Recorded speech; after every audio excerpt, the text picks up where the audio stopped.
Ton of productivity gone, plenty of talent returning. Talking Ohio State wide receivers with spring practice just a days away on March 3rd. We got Pat Murphy on the line from Bucknuts to help us break down a group that is just a loaded wide receiver room, and that's with the all-time leading receiver in the history of the program, KJ Hill, moving on.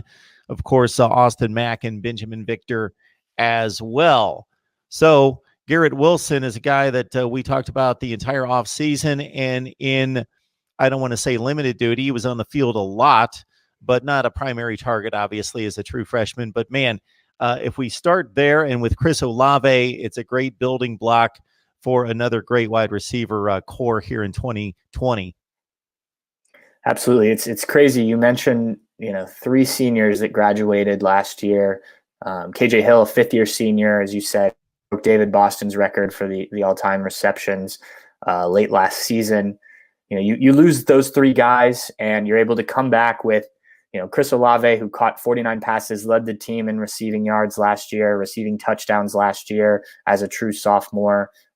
Garrett Wilson, who, while he wasn't a primary target early in the year, really worked his way into a bigger role as the season progressed, finished with 30 catches for 432 yards, 5 touchdowns. You saw in the Fiesta Bowl game against Clemson early on, he made that acrobatic catch where he jumped up over a defensive back to snag the ball out of the air. So you've seen the talent that he possesses and what he can bring for the Buckeyes.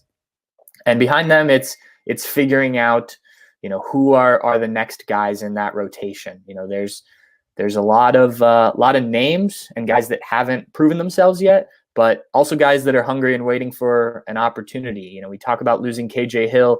Somebody's got to step into that slot role, that H-back position that Ohio State has used so well since Urban Meyer arrived. Jalen Gill is a guy who will now be in his 3rd year in the program. He was tailor-made for that position when Urban Meyer was the head coach, and that was kind of a hybrid running back wide receiver spot. It's become much more of a true wide receiver, slot receiver position under Ryan Day, which means Jalen Gill had to become much more of a true wide receiver, something he worked on last year. Only 6 catches for 51 yards and a touchdown a season ago, but a guy who, if he takes the right steps, really has a productive offseason, could step in there. Jalen Harris, he's one of the older guys on the team, but a guy who doesn't have a ton of production in his career, a big, tall, physical wide receiver, 6'5", only had 1 catch last year as he, just wasn't really in the rotation with Austin Mack and Benjamin Victor kind of taking that role. But is he a guy who's ready to step up as his career sort of starts to tick down? Elijah Gardner is another one, kind of a similar build. Can he finally become a regular receiver for Ohio State? And then there's some of the younger guys. Jamison Williams had 6 catches, started to see more time last year, a highly recruited player out of St. Louis. Cameron Babb is a guy who's battled back-to-back years with serious knee injuries. Is he healthy enough to get in the rotation? Another highly recruited player. And then we look at the freshman class, which I've heard some people compare it to some of the best wide receiver classes in the history of college football recruiting. Ohio State signed 4 top 16 wide receivers in the 2020 class. Just great work from Brian Hartline and the rest of the coaching staff. That class is led by Julian Fleming out of Pennsylvania. He's a 5-star wide receiver, was ranked the number 1 receiver in the country, the number 3 player overall in the 24/7 Sports Composite. He's a guy who they're very excited about. They're very excited about this whole class, but Jackson Smith and Jigba out of Texas, another 5-star receiver, the 5th-ranked receiver in the class. G. Scott Jr. came all the way from Seattle, or outside Seattle, Washington, 10th-ranked player in the class, a 4-star prospect. And then Mookie Cooper, 4-star prospect, 16th-ranked player at the position in the class, a guy who for most classes would be a highly talked-about player, but because he's got those 3 other guys in front of him, he's almost been a bit of an afterthought. He also had an issue last year in his senior year of high school. He transferred high schools and was declared ineligible, so he didn't play his senior year. But he's a guy who could potentially fit into that slot role. I don't know about next year, but down the line, we got a chance to talk to these guys on signing day, and they're all kind of learning where they're going to fit. But from my understanding, it's expected that those receivers, those freshman receivers are going to push for playing time as they look to replace a number of key players from previous years. And it'll be up to the guys already in the program to kind of hold them off and create spots for themselves. What's amazing here, Pat, is that everybody you listed, excuse me, excluding the final player, so Williams, Gill, Babb, Fleming, and Scott were all ranked as top 100 players in the nation, regardless of position, not at wide receiver. Top 100 players, Williams 82nd, Gill 30th, Babb 78th, Scott 62nd, and of course Fleming right at the top of the board as the number 1 wide receiver and number either 2 or 3 player, depending on your recruiting service. That's just crazy. The amount of players vying for starting spots and playing time over the next few years at that one position for Ohio State, as what has typically been, as Ryan Day has outlined in recent weeks, a 6-player rotation that almost became a 5-player rotation just because KJ Hill stayed on the field almost all the time. But we get back to rotating 6 guys there. Yeah, and credit, I mentioned this earlier, but credit to Brian Hartline, not only for recruiting these kids, but developing them.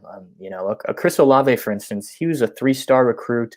The only reason that they found Chris Olave was because Ohio State was out recruiting his quarterback at the time in high school.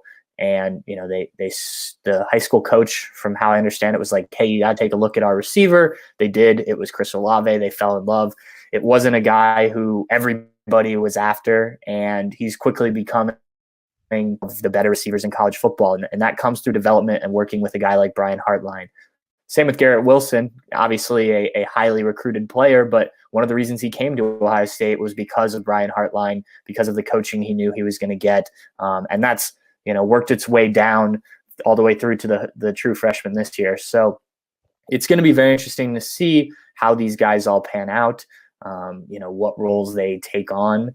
This Ohio State passing attack in the last couple of years with Ryan Day kind of running the show on that side of the ball, first as the quarterback's coach and now the head coach, has become very different than Ohio State of the past. It's not the run game, 3 yards in a cloud of dust that it used to be. It's now, we're going to throw the ball. They're still going to run it, but they're going to throw the ball. They're going to take shots downfield. The passing game is a very big part of the offense. So, these receivers are going to have opportunities. They're seeing what this offense is going to look like, and they're interested to work with Brian Hartline, a guy who not too long ago was playing in the NFL himself, still able to show guys how to do things, which not all wide receivers coaches can do.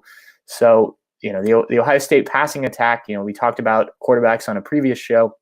The Ohio State passing attack is in very good hands, not only from a quarterback perspective, but a wide receiver perspective too for time to come. And they're already getting started on the 2021 class and trying to land another group of elite wide receivers. So, it could be a crowded room for the foreseeable future.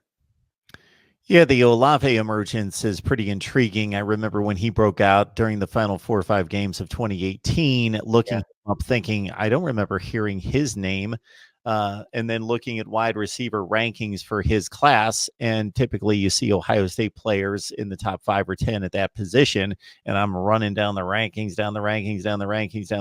before I find Olave, who of course showed us that he has really developed and was a bit completely under the radar to a certain extent, and obviously catching 12 touchdowns and 48 receptions. You hardly ever see a ratio like that.